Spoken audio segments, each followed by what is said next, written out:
आज की सुबह बहुत ही स्पेशल होने वाली है। अभी हमें सिद्धार्थ नगर में और आज हम our day in life of SP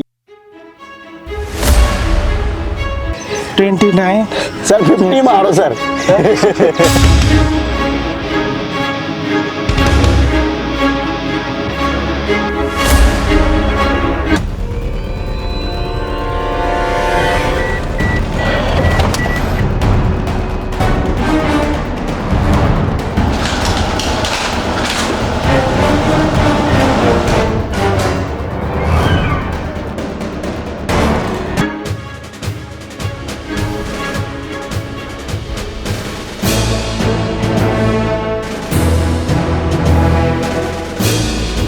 जैसे आप अभी एसपी है तो कभी कभी ये भी कॉल आते होंगे आपके जानने वालों के कि भाई ये काम करवा दे मेरा।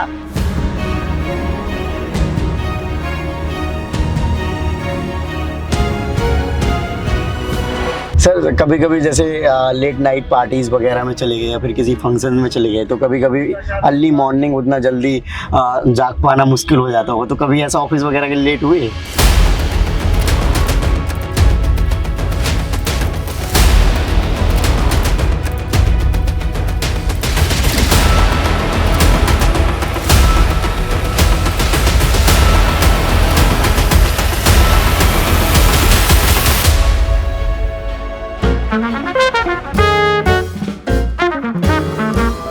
सिद्धार्थ नगर का कवर करने वाले हैं। सर के अगर मैं आपके बारे में बताऊं तो सर 2016 बैच के आईपीएस ऑफिसर हैं। सर के 10th में पढ़ाई के चर्चे कम, लड़ाइयों के चर्चे ज़्यादा हुआ करते थे, लेकिन सर का ऐसा क्या हृदय परिवर्तन हुआ कि 10th में उन्होंने टॉप किया। इसके बाद सर ने बीटेक किया है। बीटेक करने के बाद सर ने टाटा स्टील, जो कि काफ़ी प्रेस्टिजियस कंपनी है, उसमें मैनेजर के पोस्ट पर काम किया, जो कि अपने आप में बहुत बड़ी बात होती है। और सर ने 2016 में यानी कि 15 में यूपीएससी क्रैक किया और आईपीएस ऑफिसर बने। सर ने करीब अभी तक 4 सिटीज़ में, ये 5वीं सिटीज़ है, सर्विस दी है, जैसे कि मेरठ, मुरादाबाद, प्रयागराज, लखनऊ और अभी हमारे साथ हैं सिद्धार्थ नगर में। सो अभी हम वेलकम करते हैं one and only IPS Amit Anand sir का। Hello sir, good morning. Good morning. कैसे हो सर? मैं बढ़िया हूँ। और कैसा लग रहा है एक्सरसाइज वगैरह करके? आप तो काफ़ी बॉडी बिल्डिंग वगैरह भी करते थे, आपके हमने प्रीवियस गूगल पे जब चेक किया तो काफ़ी आपका उसमें अच्छे अच्छे इमेजेस, 6 पैक आपके दिख रहे हैं सर। डोले सोले तो अभी भी आपके बहुत तगड़े हैं। और फैमिली पैक हो गया है। नहीं, वो तो टाइम टाइम पे हो जाती है चीज़ें। कॉलेज में थे तो हम लोग वेट लिफ्टिंग करते थे। मैं अपने कॉलेज टीम का वेट लिफ्टिंग कैप्टन भी था। हाँ, फिर एकेडमी में आए तो मैंने बॉडी बिल्डिंग भी करी उधर। जी जी। तो ऑन एंड ऑफ अभी तो चलता ही रहता है जी। सर आपका इतना अच्छा, मतलब मैंने देखा कि आप मैनेजर थे और सर वेट लिफ्टिंग वगैरह कर रहे थे, अच्छा कैरियर था सर। तो सिविल सर्विसेज में आने का ऐसा क्या रहा था सर? मेरा कॉलेज के बाद प्लेसमेंट टाटा स्टील में हो गया था। हाँ। तो मैं वहीं वर्क कर रहा था, पहले जमशेदपुर में रहा जी। उसके बाद कलिंगनगर उड़ीसा में वर्क कर रहा था। हाँ। तो मेन प्रेरणा मेरे पिताजी थे। पापा ने गाइड किया कि भाई सिविल सर्विसेज के लिए अटेम्प्ट करो, और उस समय मुझे लगभग 2 साल टाटा स्टील में हो भी गया था। तो वहाँ का भी मैंने देख लिया था मैन्युफैक्चरिंग इंडस्ट्री में कैसे प्रोग्रेस है। और फिर मुझे पापा के गाइडेंस से फिर धीरे धीरे जानकारी करी और हमारे जो सीनियर्स थे हाँ, उनसे भी गाइडेंस मिली जी। तो फिर मैंने तैयारी करना शुरू किया और फिर बाय गॉड्स ग्रेस फिर हमारा सिलेक्शन भी हुआ आईपीएस में। ओके सर, एक चीज़ और सर, आपने इतनी जगह पे अभी जॉब कर चुके हो और आप यहाँ पे भी आए हो इस सिटी में। हाँ। तो सर वो कैसा एक्सपीरियंस रहा? हर सिटी का मतलब एकदम अलग फ्लेवर है, वहाँ के चैलेंजेस अलग है। सर वेदर भी काफ़ी अच्छा है, ठंडी ठंडी हवाएं चल रही हैं और आप एक वेट लिफ्टर या फिर बॉडी बिल्डर बोल सकते हैं, थे और अभी भी हो सर, एकदम डोले सोले हैं, फिट हो आप ऑलमोस्ट। तो सर कितने पुशअप आप लगा लेते हो? थोड़ा सा चैलेंज करते हैं, जैसे कि आपने बताया कि आप जब अपने कॉलेज डेज में फिर उस टाइम पे थे तो 100 मार देते थे, अभी कितने कर पा रहे हो? चलिए सर, 1 2 3 20 21 22 23 24 25 और कंटिन्यू करें। बस मेरा तो हो गया। 27 28 29 सर 50 मारो सर। सर कह रहे हैं अभी थक गए हैं एक्सरसाइज करते करते। रनिंग सब कुछ करते हैं। हाँ बट ये है कि वापस अब थोड़ा हेल्थ डाउन हुआ है तो वापस से रिकवरी कर रहे हैं, धीरे धीरे इम्प्रूव करेंगे।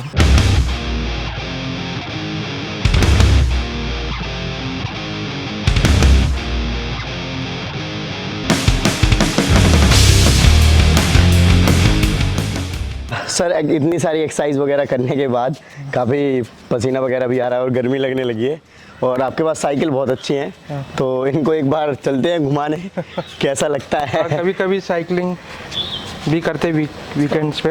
Okay okay. संडे कभी कभी निकल जाते हैं, नहीं तो नॉर्मली संडेज का लॉन्ग रनिंग।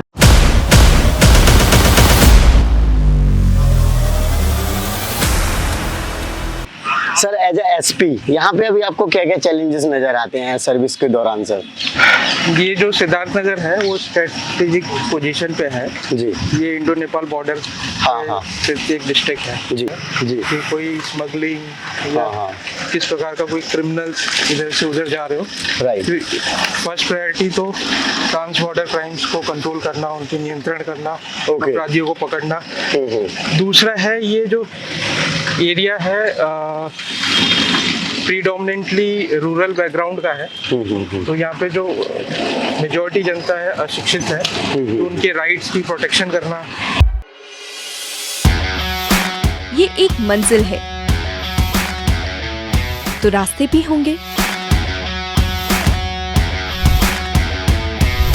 और एक मेंटर भी जो मुश्किलों को आसान बना दे। नतीजे संयोग नहीं होते, दूसरों से बेहतर स्कोर होते हैं। GS Score, an institute for civil services. Good career is a process, and mentoring at GS Score is driven by primarily two objectives. One is empowerment and another is excellence. This is what we are known for. कामयाबी की राह पर 1000 से भी ज्यादा निशान। GS Score।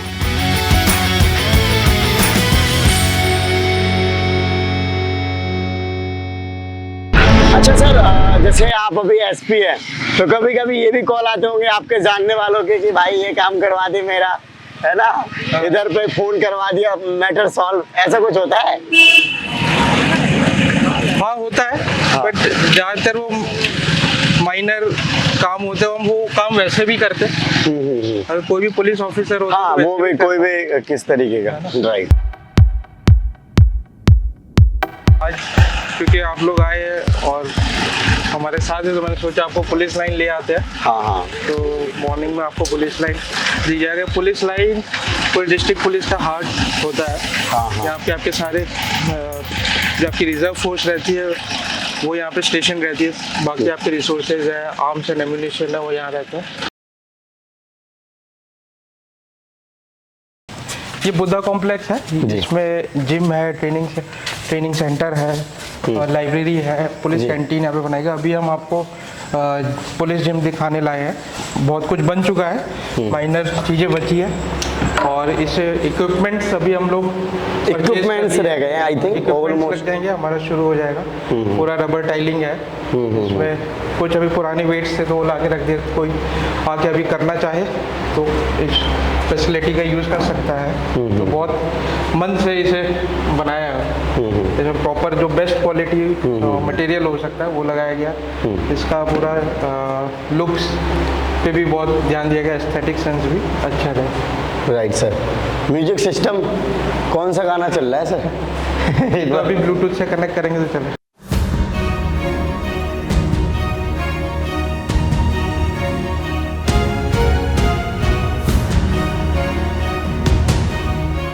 सो काफ़ी time हो गया एक्सरसाइज करते हुए, और मैंने आज काफ़ी एक्सरसाइज कर लिया आपके साथ, काफ़ी एंजॉय किया। ओके सर, मिलते हैं फिर। बढ़िया, ऑफिस में मिलते हैं। हाँ जी, हाँ जी।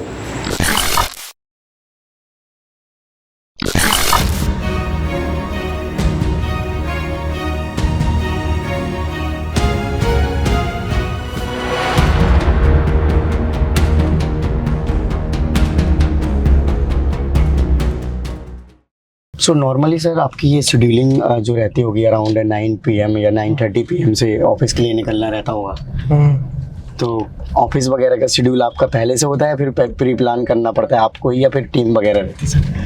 नहीं, ऑफिस में 10 to 12 पब्लिक हियरिंग के लिए हमेशा अवेलेबल रहते हैं। जो जी। भी पब्लिक के ग्रीवेंसेस होते हैं हाँ तो उसके लिए 10 बजे हम डेली बैठ जाते हैं। ओके। और पब्लिक नॉर्मली 2 घंटे के लिए समय रहता है, कभी एक्सटेंड करना पड़ता है, वो भी करते हैं। इसी में साथ में ऑफिस वर्क जो होता है वो कंप्लीट कर लेते हैं। तो first half basically office plus public को सुनने के लिए रखते हैं। सर कभी कभी जैसे लेट नाइट पार्टीज वगैरह में चले गए या फिर किसी फंक्शन में चले गए तो कभी कभी अर्ली मॉर्निंग उतना जल्दी जाग पाना मुश्किल हो जाता होगा, तो कभी ऐसा ऑफिस वगैरह के लेट हुए? नहीं, मतलब ड्यूटी ऐसी है, चाहे रात में कुछ भी हो, जी।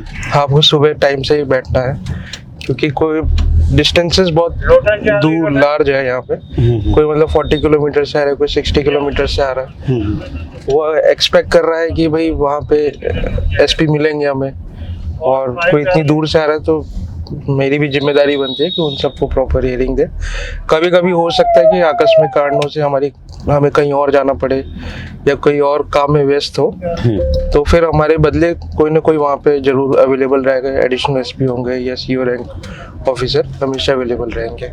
Okay, great sir.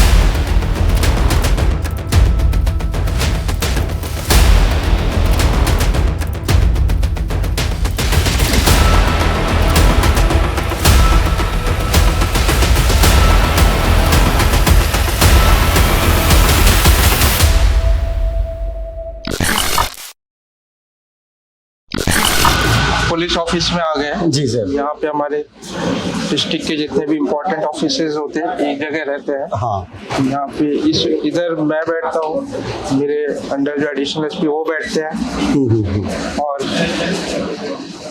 अन्य जो इम्पोर्टेंट ऑफिसेज है जैसे पासपोर्ट ऑफिस यहीं पे है। हाँ हाँ हाँ। आपका CCTNS ऑफिस इधर ही है। जी सर जी। और कई सारे जैसे हमारा अकाउंट सेक्शन है। हाँ हाँ। और हेड क्लर्क्स जो है, जी सर। जितने भी इम्पोर्टेंट पत्राचार होते हैं वो इसी ऑफिस से होते हैं। तो ये हमारा डिस्ट्रिक्ट का मेन ऑफिस है। और डेली हम 10 बजे यहाँ पे आ जाते हैं। हाँ। जो पब्लिक होती है वो हमसे यही मिलती है, उनके जो ग्रीवियंसेस होते हैं तो वो हम उनको यहाँ सुन। काफी बड़ी ऑफिस है आपकी, काफी सुंदर भी है।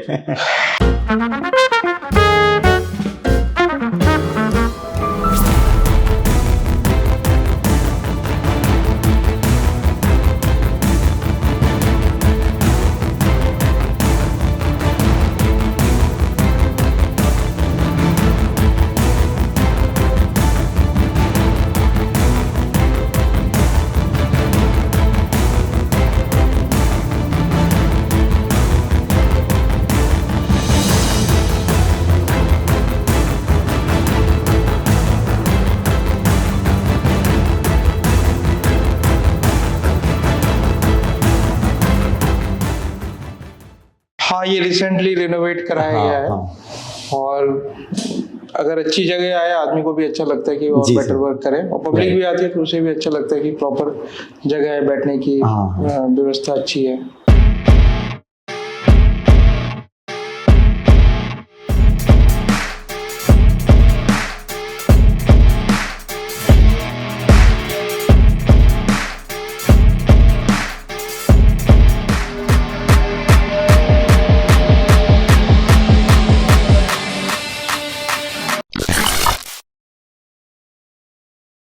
ये हमने यहाँ पे एक बुद्धा कॉम्प्लेक्स बनाया है। जब ये ओल्ड बैरक्स है उसको रिनोवेट करके जवानों के वेलफेयर के लिए यहाँ पे एक police canteen, library, training centre और एक जिम बना रहे हैं। जिम का काम अभी कंप्लीट नहीं हुआ, इन प्रोसेस है। ये जो एरिया है ये हमारा पुलिस कैंटीन है, जैसे आप मिलिट्री कैंटीन सुनी होगी, उसी के तर्ज पर है। इसमें डिस्काउंटेड रेट्स में हमारे अभी बता रहे थे आपके डिपार्टमेंट की कि यहाँ पे सामान वगैरह डेट होती है तो उस टाइम पे सभी लोग ले जाते हैं। हाँ, कम हो जाता है फिर अगली डेट पे फिर आता होगा। हाँ, समय समय पे आता रहता है। यहाँ पे डिस्काउंटेड रेट मिलता है तो बहुत इसकी डिमांड रहती है। ये ट्रेनिंग सेंटर है, एक ट्रेनिंग सेंटर बनाया गया।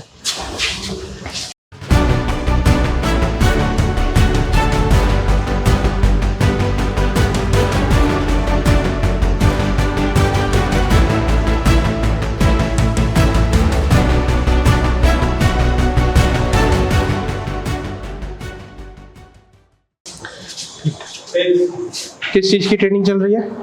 हाँ, ड्राइविंग की ट्रेनिंग चल रही है। तो ये हमारा एक ट्रेनिंग सेंटर है जी। तो अभी यहाँ पे नए बैच के जो पुलिसकर्मी है उनको ड्राइविंग की ट्रेनिंग दी जा रही है। तो इसमें हमारे 12 कंप्यूटर्स हैं प्लस सीटिंग कैपेसिटी है। तो ये जब भी कोई कंप्यूटर रिलेटेड ट्रेनिंग होती है तो इन कंप्यूटर्स का भी प्रयोग किया जाता है। CCTNS जो है हाँ। ये साइबर अपराध से संबंधित है। और ये आपने ये जो इतना बड़ा है- डिजिटल बोर्ड भी लगा रखा है। ये डिजिटल बोर्ड है, हम्म। अभी इन्होंने ऑफ कर रखा है। तो जब 112 की ट्रेनिंग होती है या जब भी जरूरत हो डिजिटल बोर्ड की हाँ, तो प्रशिक्षक उसका यूज करते हैं। एक्सप्लेनेशन वगैरह के तो लिए। यहाँ पे मतलब इन्वेस्टिगेशन रिलेटेड ट्रेनिंग देनी हो साइबर अपराध का या वुमेन रिलेटेड क्राइम के संबंध में बेटर इन्वेस्टिगेशन कैसे करनी है तो हमारा ट्रेनिंग सेंटर हमेशा एंगेज रहता है। हाँ, मे भी कोई भी न्यू क्राइम भी आ मतलब रहा है इन नया जॉब जो ट्रेनिंग दी जानी है। ये लाइब्रेरी बनवाई। हाँ, अभी हम विजिट किए थे, काफी ब्यूटीफुल लाइब्रेरी है। बुक्स भी ऑलमोस्ट काफी अवेलेबल है यहाँ पे। हाँ मतलब ये नई लाइब्रेरी अभी तो धीरे धीरे करके बुक्स शुरू एकदम करिए, कंप्लीट फुल धीरे धीरे ये सारा भरने का है। इसमें मतलब सभी ये लाइब्रेरी 24 घंटे है तो ये नॉर्मली मिलता नहीं है लोगों को।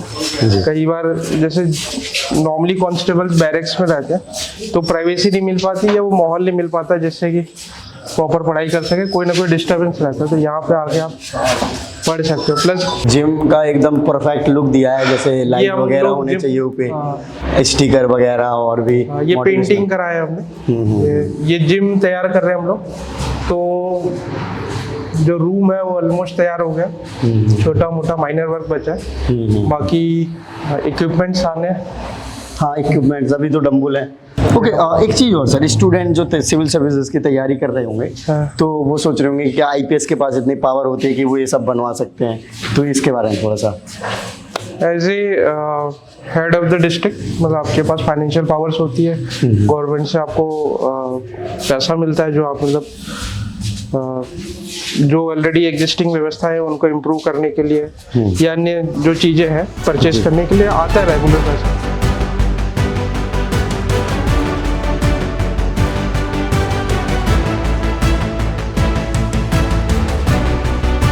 सर, जैसे कि ये देख पा रहे हैं चारों तरफ कुछ ना कुछ यहाँ पे है, जैसे इस साइड ग्राउंड है, इस साइड आपका क्वार्टर गार्ड हो गया।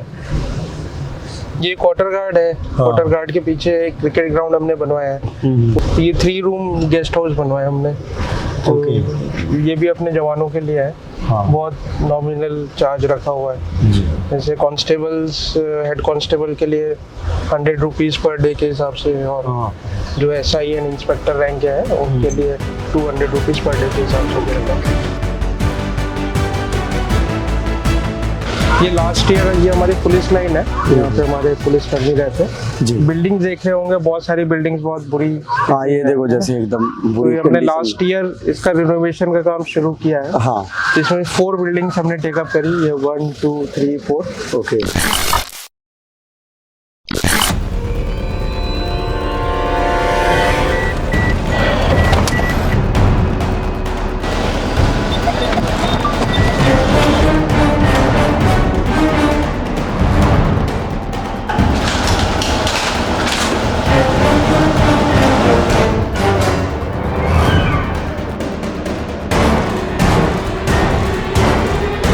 नगर पंचायत ने भी बताया कि मुहर्रम से पहले हम पूरे नगर को कवर कर लेंगे और ये बहुत ही अच्छी बात है।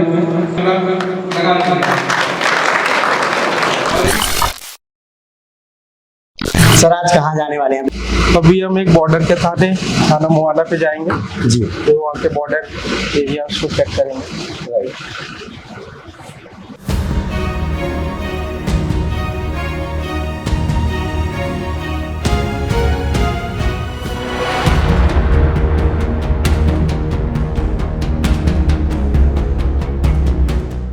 ओके, सर, जैसे कि अभी हम थाने में विजिट करने जा रहे हैं और करीब हमें 30 मिनट से ज़्यादा हो गया है चलते चलते, तो इतनी ही दूर थाने हैं, पास भी थे, आपने ये वाला सिलेक्ट किया? डिस्ट्रिक्ट ये बड़ा है और थाने यहाँ पे लगभग दूरी है, मतलब मिनिमम हाफ एन आवर तो सभी जगह लगेगा ही। यहाँ पे जो सबसे दूर का थाना है वहाँ जाने में लगभग 1.5 से 2 घंटा लग जाता है।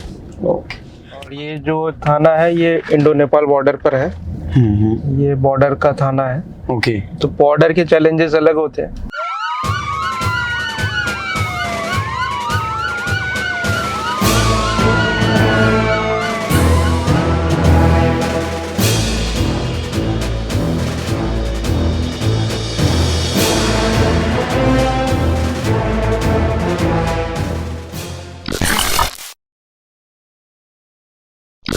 ये भी काफी बड़ी थानी है।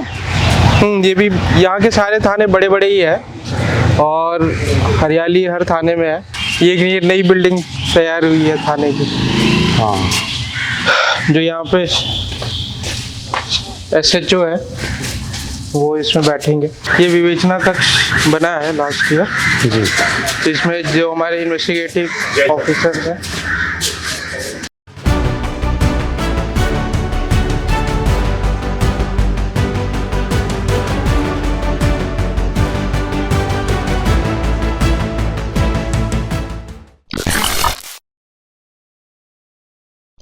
तो सर फाइनली आई थिंक पास में आ चुके हैं हम आप लोग, जैसे मतलब बताया। नेपाल बॉर्डर के पास पहुंच रहे हैं। ये अभी आप ककरवा वाला बाजार देख लो। फील आ रही है तुम्हें बॉर्डर की? नहीं, अभी तो सब नॉर्मल लग रहा है जैसे अपने ऐसा यूपी में ही घर है। वगैरह मार्केट होती है। वैसा ही है, मतलब बॉर्डर के उस तरफ भी मार्केट है, बॉर्डर के इस तरफ भी मार्केट है। यहाँ Okay. के जो बॉर्डर पे जो पब्लिक रहती है उनकी रिश्तेदारी दोनों ही तरफ है। मतलब उनके कुछ संबंधी नेपाल में होंगे, कुछ संबंधी यहाँ होंगे। Okay. व्यापार भी ऐसा ही है कि हो सकता है कि घर यहाँ पे हो, दुकान नेपाल में हो, या घर नेपाल में हो, दुकान यहाँ पे हो। क्या पता किसी के खेत भी हो सकते हाँ, हैं। खेत भी है, मतलब कि कुछ खेत नेपाल में, कुछ खेत इंडिया में है। तो यहाँ पे मतलब आदमी मतलब मल्टीपल टाइम्स डे में नेपाल जाता है, नेपाल से इंडिया में आता है। तो जो पुराने टाइम से जो कल्चरल बॉन्ड है यहाँ पे और पब्लिक का इंटर रिलेशनशिप है वो बहुत स्ट्रॉन्ग है।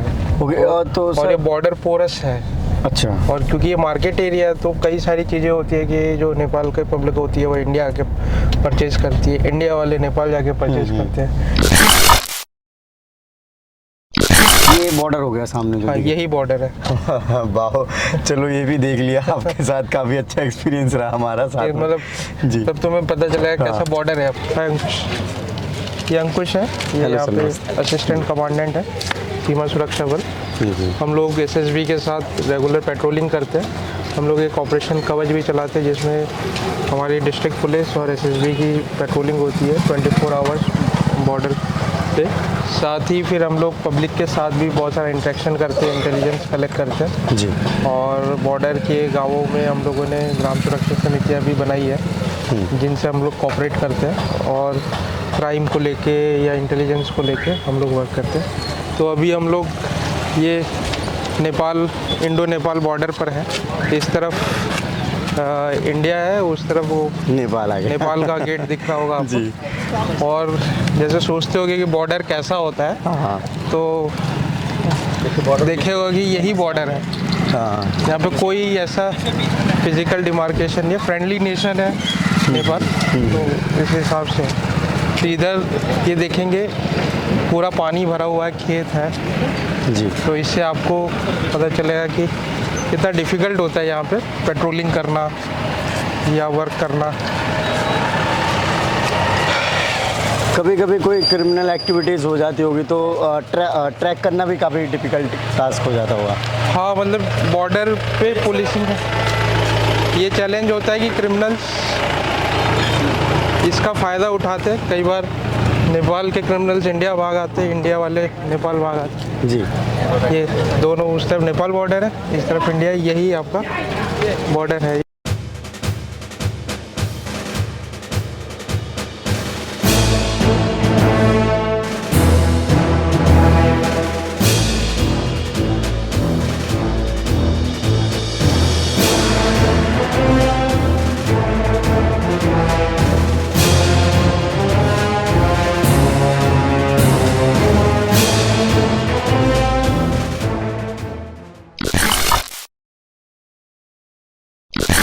सो फ्रेंड्स, आज हम सुबह से सर के साथ थे और अभी अराउंड 9 PM हो चुका है शाम का। और generally sir dinner light prefer करते हैं और आज हम मॉर्निंग में थे। अगर मैं आपको टाइम स्टैम्प बताऊं तो 6:30 अराउंड हमने एक्सरसाइज वगैरह सर के साथ करी। उसके बाद करीब 1 घंटे एक्सरसाइज का शेड्यूल रहा जिसमें कि अलग अलग तरीके की एक्टिविटीज़ करी। इसके बाद जो सर का ऑफिस टाइमिंग है वो 9:30 है सर। तो 9:30 से सर घर से निकल जाते हैं, फिर आवास से अपने निकल जाते हैं और अराउंड 10 AM पर ऑफिस में पहुंच जाते हैं। तो आज जो आपने देखा वीडियो में जिसमें कि पब्लिक के साथ जन सुनवाई करी, उनकी बहुत सारे जो इम्पोर्टेंट फाइल्स थी उनको प्रोसेस किया और भी जो एक्टिविटीज़ होते हैं, जो ऑफिशियल वर्क होते हैं, उनको कंप्लीट किया। अराउंड 2 आवर्स उसमें लगा और फिर एक इम्पॉर्टेंट मीटिंग थी सर आपकी, तो आपने उसमें भी जो कि ऑफिशियल लेवल की थी तो उसको भी आपने अटेंड किया। जो सावन का महीना आ रहा है जी, उसके कोऑर्डिनेशन मीटिंग थी डिफरेंट, ओके, उसको लेके था उसमें। हाँ, और इसके बाद पुलिस लाइन गए जिसमें कि आपने बुद्धा कॉम्प्लेक्स बनाया है, जिसमें कि बहुत ही अच्छा कॉन्सेप्ट देखने को मिला है, जिसमें कि जनरली हर जगह पुलिस कैंटीन नहीं होती थी, तो उसमें प्रॉपर एक कैंटीन है जो कि काफ़ी मॉडर्न तरीके से डेवलप की गई है। इसके अलावा लाइब्रेरी है, ट्रेनिंग सेंटर है और भी ऐसी जिम है, जैसे कि आप जिम को लेकर भी काफ़ी कंसर्न है। उसका थॉट ये था कि एक ऐसा फैसिलिटी हो जो सभी पुलिसकर्मी उसको यूज़ कर सके, हाँ, और उनकी वेलफेयर के लिए काम है। तो सबसे पहले वहाँ पे पुलिस कैंटीन पहले से चल रही थी, तो हमने उसको अपग्रेड किया और नंबर ऑफ आइटम्स जो आते हैं वो भी बढ़ाया। उसका जो लुक है उसको इम्प्रूव किया, जैसे एक मॉडर्न सुपर स्टोर होता है उस लुक में लाए हैं उसे। और जो उपलब्ध होता है हमारे पुलिसकर्मियों को उसकी क्वांटिटी भी बढ़ाई है। कई आइटम्स में 40-30% डिस्काउंट मिल जाता है। वहाँ पे आप लोग अपना दैनिक यूज़ का जो सामान है, पल्सेज है, राइस है, इसके अलावा बैग्स, ये सब भी वहाँ पे मिलता है। फिर हमारा एक ट्रेनिंग सेंटर बनाने का उद्देश्य ये था कि हमारा जो नेचर ऑफ जॉब है वो हमेशा कंटिन्यूसली अपडेट होने की आवश्यकता है। नए लॉज बनते हैं या अमेंडमेंट्स होता है, तो ये हमें अपने पुलिस कर्मियों को बताने की ज़रूरत है। सर, इसके अलावा आपने वहाँ पे विजिटिंग किया जहाँ पे रिनोवेशन वगैरह हुई है, बहुत सारे जो बिल्डिंग्स थे जहाँ पे आपके स्टाफ के मेंबर रहते हैं उनको रिनोवेट किया। इसके अलावा जो टॉयलेट्स बहुत ज़्यादा गंदा हाल था, जिसको कि आपने हमें वो पुराने इमेजेस वगैरह भी दिखाए हैं, अब बिल्कुल टोटली चेंज हो गए हैं। पुलिस के वेलफेयर के पॉइंट ऑफ व्यू से जो हम लोग को मेंटेनेंस में लास्ट ईयर फंड अवेलेबल हुआ था, तो उससे हमने यहाँ पे टॉयलेट, बाथरूम्स जो कॉम्प्लेक्स था जो जवान यूज़ करते हैं उनको इम्प्रूव किया। प्लस ओके, और उसके बाद आपने लंच वगैरह करके फिर दोबारा से सर जो स्लॉट स्टार्ट हुआ था अराउंड 3 PM, जिसमें कि आपने एक थाने का विजिट किया था और उसके बाद जो लास्ट में जो हुआ था मेन, वो पेट्रोलिंग की थी इंडो नेपाल बॉर्डर पे, जो कि काफ़ी अमेजिंग था और हमारे लिए तो बहुत सरप्राइजिंग था कि हम नेपाल बॉर्डर पे पहुंच गए। उसके अलावा आज हम नेपाल भी घूम कर आ गए आपके वजह से। तो हम लोग मुआना थाने गए थे, ये हमारा बॉर्डर का थाना है। तो बॉर्डर की पुलिसिंग में थोड़ा डिफरेंस ये रहता है कि हमारी इंटरनेशनल बॉर्डर है, तो इसके चैलेंजेस अलग होते हैं और आपको आज हम इंडो नेपाल बॉर्डर पे भी ले गए होंगे। Okay, so sir overall generally aspirant का यही मोटिवेशन होता है कि उनको इतनी अलग अलग डायमेंशंस में या फिर एरिया में पीपल के वेलफेयर के लिए काम करने को मिलेगा अगर वो सिविल सर्विसेज में आते हैं, चाहे वो IAS बने, फिर IPS या फिर PCS ऑफिसर। तो डेफिनेटली सर काफ़ी इंस्पिरेशन भी मिलती है इस टाइप की आपकी जर्नी देखने से। सो सर, आप फ्यूचर एस्पिरेंट्स जो हैं जो कि प्रिपरेशन वगैरह कर रहे हैं, उनको आप क्या मैसेज देना चाहेंगे?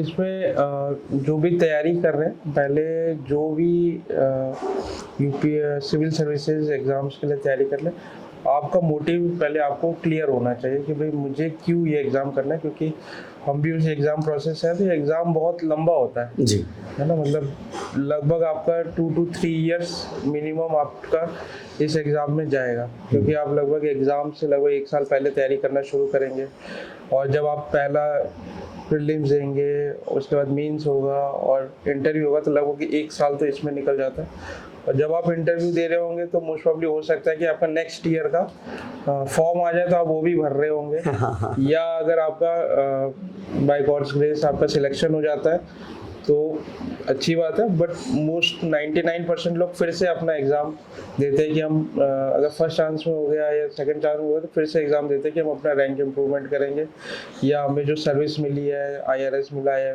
ये जो भी है, तो उससे हम कोशिश करता है कि आदमी IAS, IPS या IFS इसमें करे। तो 99% चांस है कि आप फिर एग्ज़ाम देंगे आपके सिलेक्शन होने के बाद भी। जी।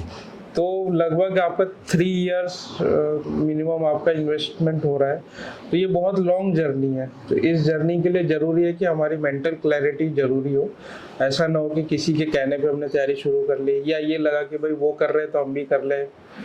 तो अगर ये रहेगा तो फिर आप सस्टेन नहीं कर पाएंगे अपनी जर्नी को, क्योंकि आपको यही चीज़ बहुत लंबे समय तक पढ़नी है, परसिस्टेंस रहना है। तो जब तक के अंदर सेल्फ मोटिवेशन नहीं होगा आप अपने जर्नी को कंटिन्यू नहीं कर पाएंगे। तो इसलिए पहले तो ये क्लैरिटी होनी चाहिए कि भाई मैं क्यों कर रहा हूँ। फिर दूसरा है कि कैसे करना है, मतलब कैसे करना है उसके लिए तो आपको बहुत सारी गाइडेंस ऑलरेडी अवेलेबल है, इंटरनेट पे चले जाएंगे या टॉपर इंटरव्यूज देख लेंगे, तो लगभग क्लियर है कि हमें कैसे करना है। तो ये 2 चीज़ें अपना क्लियर रहेगा तो आप जरूर सक्सेस प्राप्त करेंगे।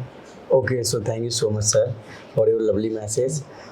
सो फ्रेंड्स, आई होप कि आपने ये जो वनडे लाइव देखा है तो काफ़ी इंस्पिरेशन मिली होगी, और डेफिनेटली आपको समझ आया होगा कि किस तरीके से प्रोसेस होता है एज SP। अगर आप कल को ज्वाइन करोगे तो किस तरीके से चैलेंजेस आते हैं और किस तरीके से डेली रूटीन या फिर शेड्यूल होता है।